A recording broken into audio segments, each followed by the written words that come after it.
After a couple of days, I found myself at the bar thinking on my next move. Stanton is a violent place. Continuing to upgrade my ride is a sound policy. As best as I can figure it, Stanton is a pressure cooker and the lid's about to come off it. Even though the corporation's got a lock on the major planets in this system, there's still vast wealth untapped. Independent miners are duking it out over rocks at the Lagrange points, and the Aaron Belt contains untold riches. The corporate authorities are holding on by their fingernails. It seems like they're trying to get control of illicit trade. A variety of criminal gangs, the lowriders and the nine tails most prominent among them, operate here in the vast with considerable leeway. And then there's just random violence and single operators looking to skim what they can from independent freighters. Beyond the belt is Levski. From what I hear, it's some kind of fool idealist paradise, founded on some workers' uprising or some such. If Grimhex is any indication of living standards outside the corporate sphere, I'm sure it's a dump. And it occurs to me, if there's a stock of mil-spec FR-76 shield generators here, I wonder what other military gear they might have on hand. It's worth a look. When Aegis got leave to sell Vanguards to the public, they had to remove some of the good stuff and put in older, now deprecated equipment.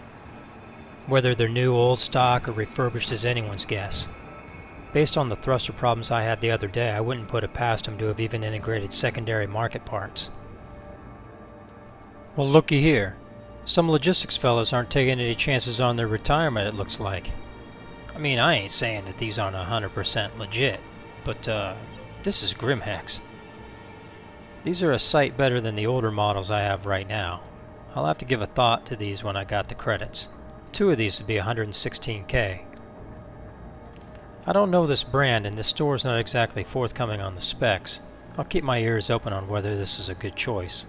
You can see that it doesn't come cheap.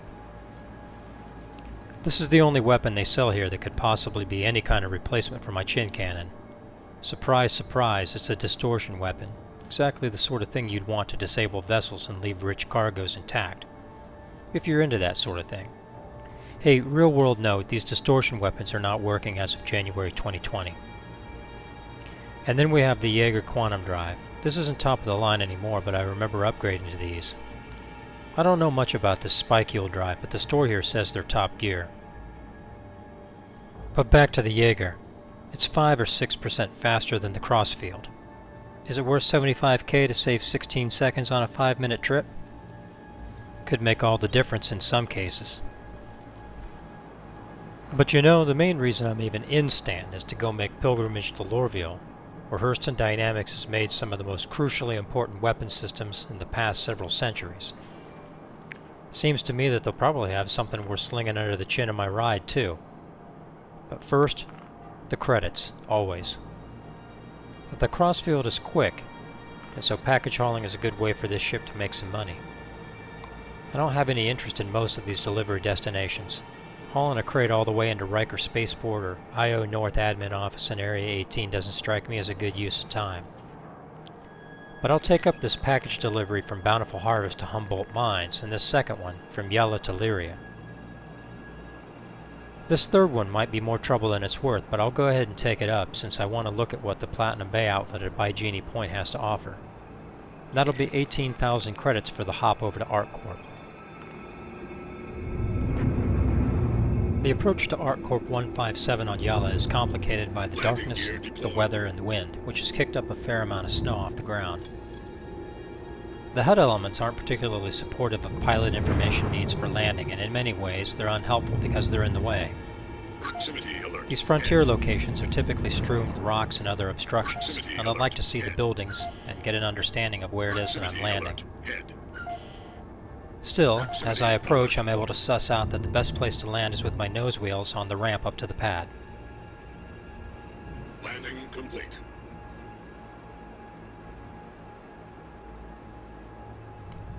It takes but a moment to secure the package, and you can see the kind of weather I'm dealing with here on Yalla.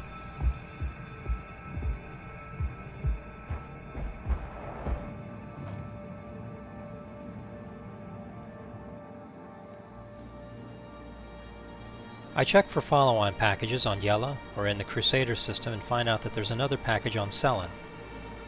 It's hard to know whether these are generated just for me or whether they appear for all players. In any case, another 6,000 credits. Let's go.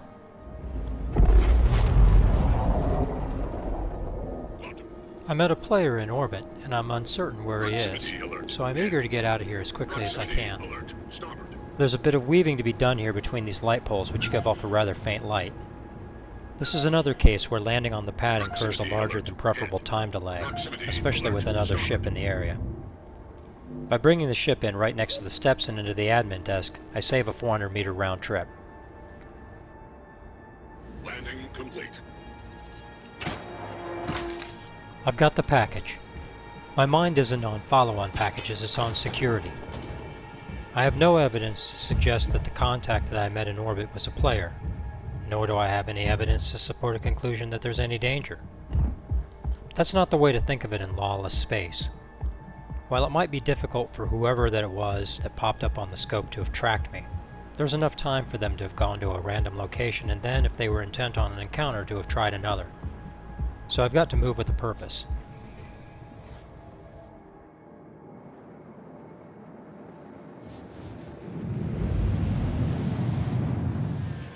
I used the rear view camera and back in here to Coudray Ore for a better landing.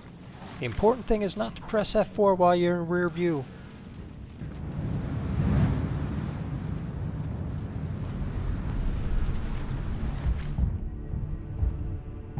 I like Daymar a lot.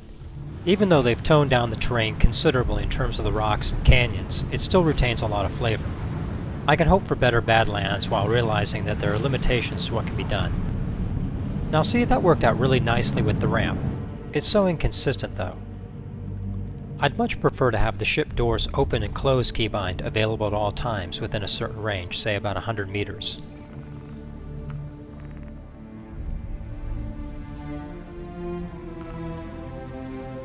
Okay, still no valid follow-on packages in Crusader.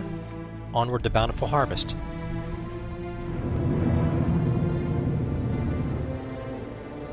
No worries here on this approach to Bountiful Harvest. I've done it before, there's nothing on the scopes, scans turned up negative, and I'm reasonably assured that I'm alone here. I still want to try and keep the window as small as possible though without resorting to sprinting everywhere. Proximity alert. Head. Landing complete. Oh, this is a bother. Oh. Oh, what's this? Okay, I got the package, but what I didn't realize is that the game does not consider that I have the package. There's a very specific sequence of events that has to happen for the package receipt trigger to have been met, and clearly clipping through the door of the Kovalex box is not part of that. This will play out later as lost revenue. It's actually a real doofus move because the picket marker is still right there. Not my proudest moment.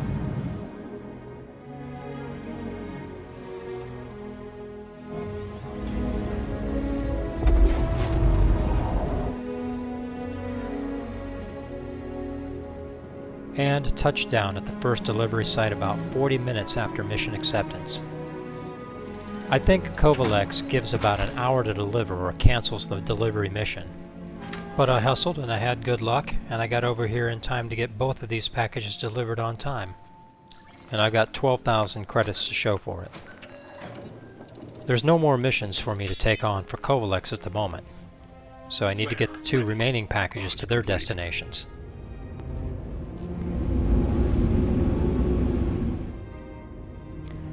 I don't know how much time I've got left to deliver this box, and I really don't know how long it'll take for me to haul it all the way to the admin office at Bygenie Point. But I make it in time, and I get another 6,000 credits for the delivery. Now it's time to head over to Platinum Bay and see what they offer. This has been a fine session. It's had its problems, as you can see, and I'm out the 15 minutes or so entailed in the Bountiful Harvest to Humboldt Mines mission that I failed to notice was broken. But I'm most of the way, I think, toward enough cash to make a trip over to Lorville and see what kinds of weapons I might... Oh no. I think this is the end. Yep. The dreaded 30K error. Well, I'll continue onward next time. I hope you enjoyed.